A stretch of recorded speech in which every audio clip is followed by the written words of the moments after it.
Meet Ali Bennett, a friend of mine, a young Muslim born and raised in Sydney, Australia, who has lived quite a successful life. However, it was only recently that his life took a dramatic turn. This is Ali's story. Where are you at now with your life?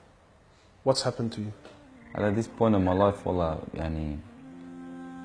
I've been gifted, alhamdulillah, by Allah, with cancer throughout my body, and I've changed my whole life to sort of helping people. Why do you call it a gift, Ali? And alhamdulillah, it's a gift because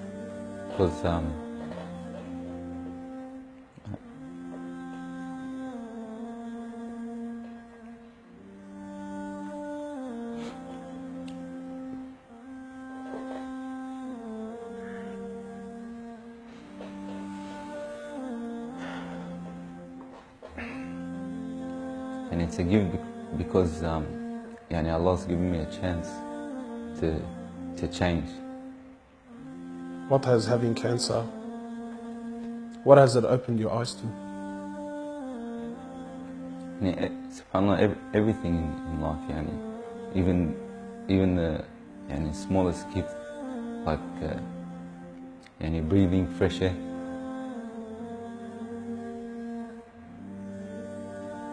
Do you feel like you used to take that for granted before?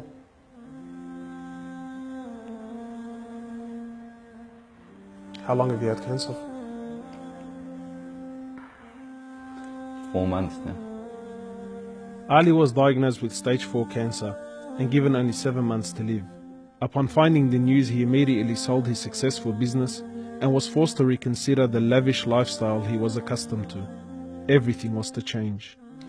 Ali, what was your reaction when you came to know you had cancer? I got rid of my cars, got rid of my watches, even my clothes. I took them with me overseas and I gave them to a lot of people up there. Alhamdulillah. So I wanted to try to leave this world without anything. So you're on a mission to get rid of your dunya. It wasn't until Ali invited us into his room that we truly understood the luxurious lifestyle that he was living and the extent of the sacrifice that he was making. What's all this, Ali? Talk to me, explain this. It's a bracelet, costs about $60,000. $60,000? Yeah. What do you have in these boxes, Ali? They're all my shoes, alhamdulillah. Louis Vuitton? All Louis Vuitton. How much is something like this worth, Ali? They're probably about 1,300. How much you pay for that, Ali? About 700. Thongs? For a pair of thongs, yeah. So what's happening with the sunglasses here, Ali? I just like collecting different sunglasses. Yeah? I've got rid of a lot of them. I gave them to a couple of brothers in Africa, alhamdulillah. So you're telling me there's a kid in Africa that's walking around with Louis Vuittons and... Can I try one of these hats on? I've only mentioned them in my talks like 100 times. You can try the red one on. It's limited edition one. Barakallah. What do you reckon else? Sheikh Gucci. Ali's interest in the dunya has left him abruptly and no longer holds a place in his heart. So Ali, what do you feel now, like when you look at this? And driving something like this doesn't really cross my mind anymore. It's not something I would want to do no more. After someone tells you, or you find out that you're sick, or you haven't got much time in this life, wallah, this is the last thing you would want to chase. And this is how we should be living our life every day. Car like this, people would love to be in it, people would love to own, people would love to drive it. Wallah, they're going for the wrong goals. And you realize that when you get sick, when someone tells you you haven't got long to live, you realize all this stuff, it does not benefit us in any way. So what's the value of this in your heart now? This is worth one pair of thongs for a little African child with no thongs. Wallahi, it's worth more than me to see him smile with a pair of thongs than own one of these. Wallah al-Azim. Ali has since dedicated the remainder of his life and wealth to helping those who are far less fortunate than him. After an emotional journey to Africa, Ali has established a charity titled Muslims Around the World Project. The organization wasted no time in the construction of a masjid and a school in Africa to serve as an ongoing charity for him when he finally has to depart this world. Well, it all started from when I went to the cemetery when a brother that has cancer passed away.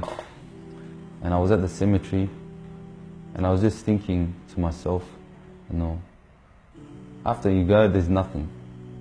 There's no one there for you. No mother, no father, no brother, no sister, except for your deeds. And even your money is not going to be there for you. So the only thing that's going to be there for you is a sadaqah. And that's the only thing that's going to help you gradually through your time in the grave till you get to the ultimate destination. As the reality of death further sinks in, Ali spends most of his personal time in preparing himself for his final meeting with his Creator, Allah. The Prophet of Allah says, sallallahu alaihi wasallam, more or less, he says, he who loves to meet Allah, Allah loves to meet him. And he who hates to meet Allah, Allah hates to meet him. Are you loving to meet Allah? Because of this cancer, I've been advised by one of the brothers to take a special drug to help me with pain and stuff. And subhanAllah, it's very strong. I took a bit too much and I came into a whole different world within not knowing where I was, and it was very hard for me.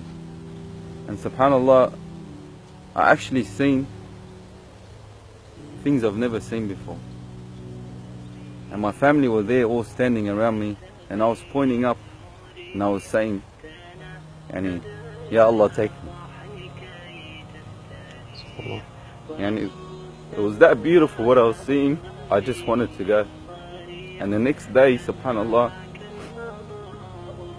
I woke up and I was upset that Allah didn't take me.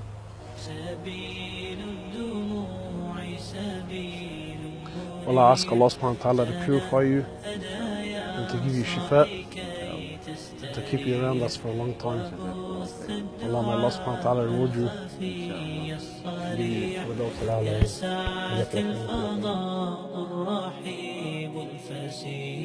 سبيل الدموع سبيل مريح تنهدى يا صاحي كي تستريح.